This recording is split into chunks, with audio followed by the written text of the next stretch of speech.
How much coaching is even done in a game like that? Do you just feel like it's just out of your control at a certain point? Well, I mean, each game takes a life of its own on, and that was a monstrous life of its own tonight.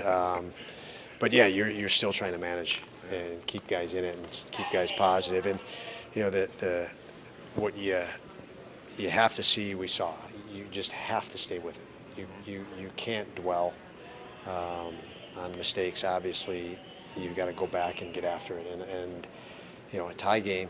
I loved the way we played in the overtime. We went down in the shootout. Obviously, loved the response there. So lots of adverse situations and our backs are to the wall. We know that. So to be able to just let go of that and dial right back in and refocus is something that I like to see. Something we needed more of a little bit ago, but we got back to that, fearless and aggressive, and it definitely prevailed. Shootouts have been a little bit of an issue a couple times here. You get down again, and like you say, you got a couple goals, you got a couple saves. I mean, how much better did you feel about the way everybody performed in that? Yeah, it was. I mean, Tuck had the penalty shot early in the game. He was very disappointed in that. So he was chomping at the bit to get in that shootout and redeem himself. And Quinter was under pressure. You know, he didn't play a lot down the stretch because we shortened the bench to 3 lines. So the guys stay in a rhythm. It's harder to, you know, you roll 4 lines. It's much easier to get in a rhythm when you're on 3. And he had to stay ready. Jack did, and he was, and he did a great job, and obviously the overtime as well. So. Yeah, it was a lot of, and Devon, excuse me, made a great save, pressure save after giving up the first one in the shootout, and having some unfortunate bounces not go his way. To stay dialed in and focused was great. I mean, that's what you want to see. And you had to see, I'm sure, at some point, you wanted to see what his reaction was going to be when he gave up a bunch of goals at this level, and I'm sure you're happy with what he did in terms of just staying with the game and making big saves even at the end.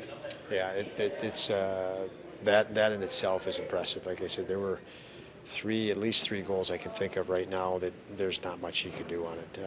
You know, one off of us, a couple, you know, end up backdoor, just inadvertent plays, but he did not lose focus. He didn't alter his body posture, and so that is a credit to him, and very, very good to see. You put Tage with Dylan at the middle and Jordan on the other side. What was the thought process with that line, and how well did you like the way?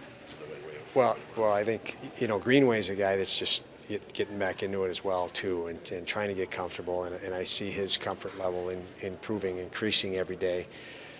So you have that piece that's there that you know can keep up with guys like Tage and Dylan.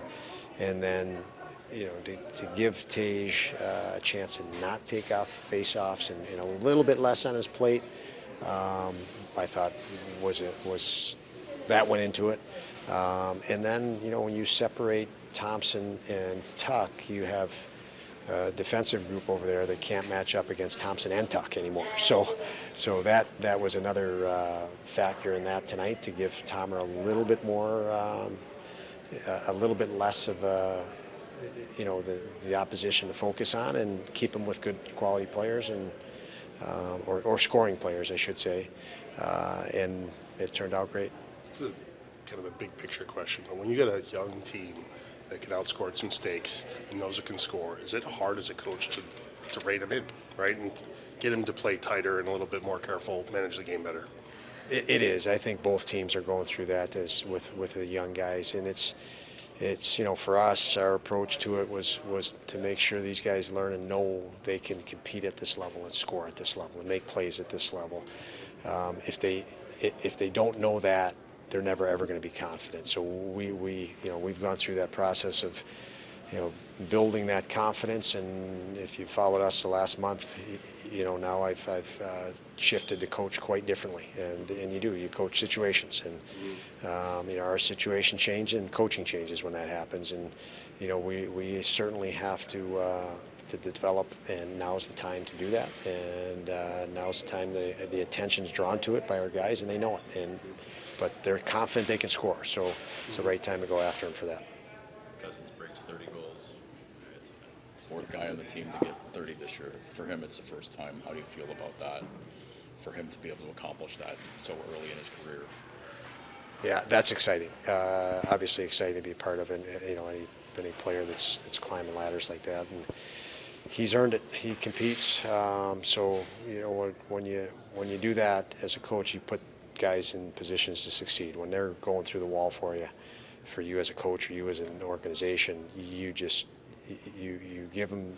You just give him opportunity based on that, and you love to see him rewarded for it. So it was nice to see him get that tonight.